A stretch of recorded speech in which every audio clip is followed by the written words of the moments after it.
Alkisah, 3 orang pemuda terpaksa harus menginap di dalam sebuah gua ketika sedang menempuh suatu perjalanan. Belum lama mereka beristirahat di dalam gua tersebut, tiba-tiba sebongkah batu besar menutupi rongga gua.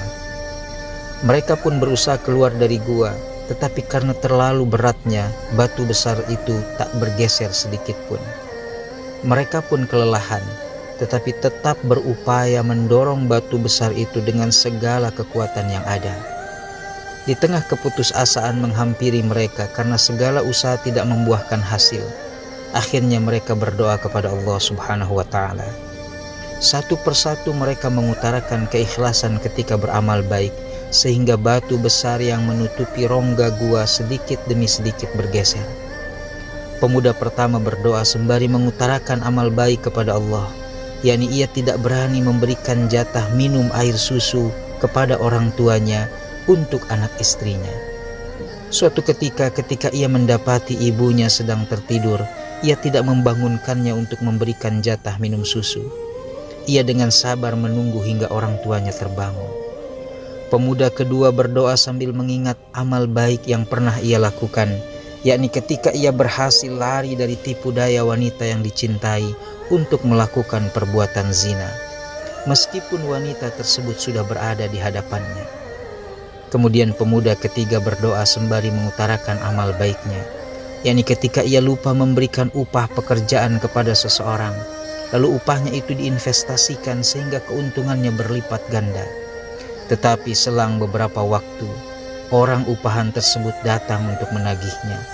Dengan penuh keikhlasan, ia pun memberikan seluruh unta, sapi, kambing, dan budak sebagai upah orang tersebut.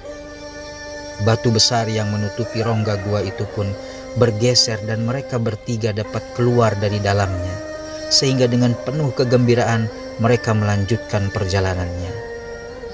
Kisah tersebut memberikan pemahaman bahwa sebagai manusia, ketika mengarungi hidup di muka bumi ini, kita selalu berharap, selalu dimudahkan ketika ditimpa kesulitan.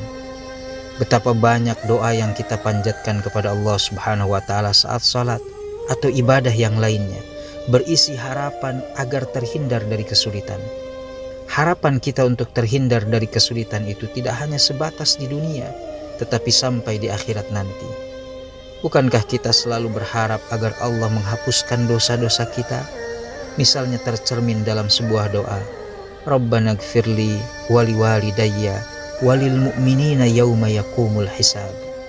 Ya Tuhanku, maafkanlah dosa dan kesalahanku, dosa dan kesalahan kedua orang tuaku, juga dosa dan kesalahan orang-orang beriman pada hari penghisaban.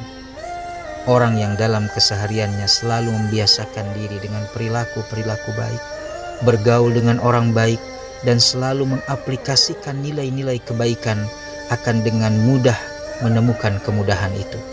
Karenanya, kalau kita bersungguh-sungguh menjalankan kebaikan, kesulitan akan digantikan dengan kemudahan.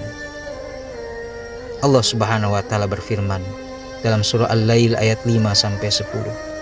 Adapun orang yang memberikan hartanya di jalan Allah dan bertakwa serta membenarkan adanya pahala yang terbaik, kami kelak akan menyiapkan baginya jalan yang mudah. Dan adapun orang-orang yang bakhil dan merasa dirinya cukup serta mendustakan pahala terbaik, maka kelak kami akan menyiapkan baginya jalan yang sukar. Karenanya, ketika ingin selalu dimudahkan menapaki kehidupan ini, berbuat baiklah. Insya Allah, hidup kita akan selalu dimudahkan Allah Subhanahu wa Ta'ala.